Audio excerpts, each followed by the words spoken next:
So I'm joined by Jason Stair, CISO of Recorded Future at InfoSec 2022, and we're on a boat. So let's have a discussion about the future of security operations and threat intelligence. What's your take on that at the moment? Well, good to catch up with you again, Drew. Future of security operations, clearly is automation. We struggle with talent. We struggle with intelligence that enables good decisions. For me, the most important part is the intelligence has to integrate into tools and workflows that our clients and partners build and deliver and use every day. So having the right intelligence that gives context to those events that we can start to automate. Now, we can't have analysts spending 20 minutes per event anymore. There's just too many events, too many systems. In the move to digitalization, we've got so many sources to try and figure out how we bring it in, how we overlay it, how we enrich it, what to decide.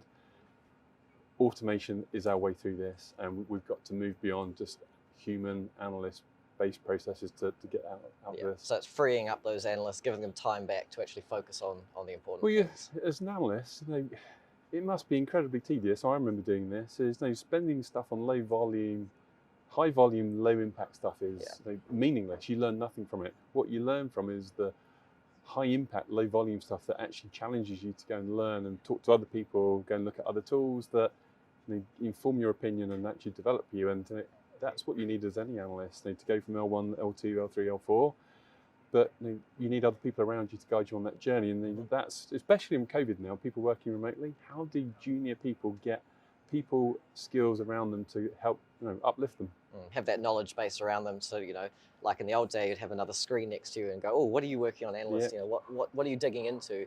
And how do you collaborate in that way in this new world of kind of working? And one thing that I think at Recorded Future, I think we're very proud of is that good intelligence enables an L1 analyst to behave like an L3 analyst with almost no skill, additional work. Oh, you're just skipping all those traditional steps. You empower them straight away, and bang, you're at that higher level. And for many organisations, I think the concern is that actually impacts headcount and employees, whereas the detriment, there is no detriment in my opinion. All you're doing is now meaning that your analysts are uplifted in skill set immediately, which means that you can do more strategic stuff as well. Yeah. And what else is everyone talking about here today? Geopolitical situation. What's sort of your take on the current world events? Current world events. Obviously we've been just talking a lot about Russia, Ukraine. Particularly, I think everyone's worried about wiperware. And we've seen lots of wiperware attacks in Ukraine. My concern is obviously it's very much focused on Ukraine and Eastern European nations right now. But worst case scenario, does that play out into the rest of Europe?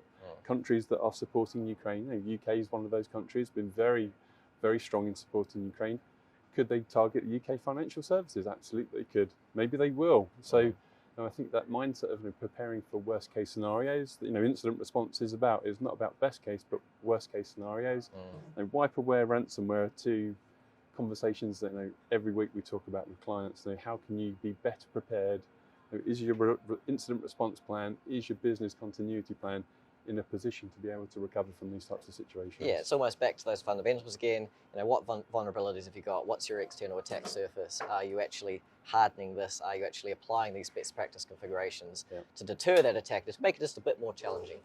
Well, I think the other really important part is that over the horizon view, which is preparing for what's happening now is great, but for someone who's a CISO, chief security officer, there's more of that over the horizon. What should I also be thinking about? What are the capabilities of the threat actors who target my industry? What are they talking about right now? And that's the hard part of dealing with today, but also planning for tomorrow as well. Yeah. Well, thank you for your time, Jason, and enjoy the lovely boat and the view. Thank you. Cheers.